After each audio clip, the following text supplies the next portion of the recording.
તો જયો મંદિરે રામ રામ ને સીતારામ ડાયરા ને આજે આપણે આવી ગયા હતા મંદિરે કેમ કે અહીંયા તો ટાઈમ કાઢીને આવવું જ પડે ભાઈ હમણાં તો ટાઈમ એટલો ઓછો મળે છે ને કે વ્લોગ કે વિડીયો બનાવાતો જ નથી મને તો ખબર જ હશે હરીફરીને મારે દર વખતે ક્યાં જવાનું હોય કે કાલાવડ આવતા હોય તો કોકની બૂંદ લાગી ગઈ પેટ્રોલ પૂરું થઈ ગયું પણ નજીકમાં મળે એટલે વાંધો નથી 50 રૂપિયાની દેશી પોટલી લઈને પાઈ દઈએ આપણે મારી રામ પહેરીને જવું તેવું હાલે જ નહીં એટલે આપણે પાઈ દીધું ગ્લુકોઝ વાળું પેટ્રોલ મારી નીચે નજર ગઈ ને તો જોવો 50ની નોટ મળી ગઈ એની 50નું મેં પેટ્રોલ ભરાવી લીધું જે આપણે રોજનો પેટનો ખાડો પૂરવા માટે આવી ગયા અહીંયા માર્કેટમાં કેમ કે અહીંયા શાક લેવું પડે શાક બનાવશી તો ખાહી ને એ નહીં રહેવો એટલે તમને બધાને ખબર તો હે ખર્ચો તો કરાવે જ એક દી રજા હોય પણ શાંતિ ન લેવા દેવો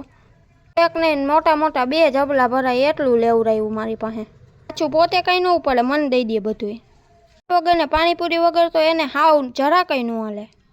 એકલા કોઈ દી ખાતા જ નથી એટલે મમ્મી પપ્પા માટે કરાવી નાખી દાબેલી પાર્સલ સારું હાલો હવે બજેટની બહાર ખર્ચો આજ તો બહુ વયો ગયો બહુ પંચાયત કરી લીધી તો હાલો હવે રામે રામ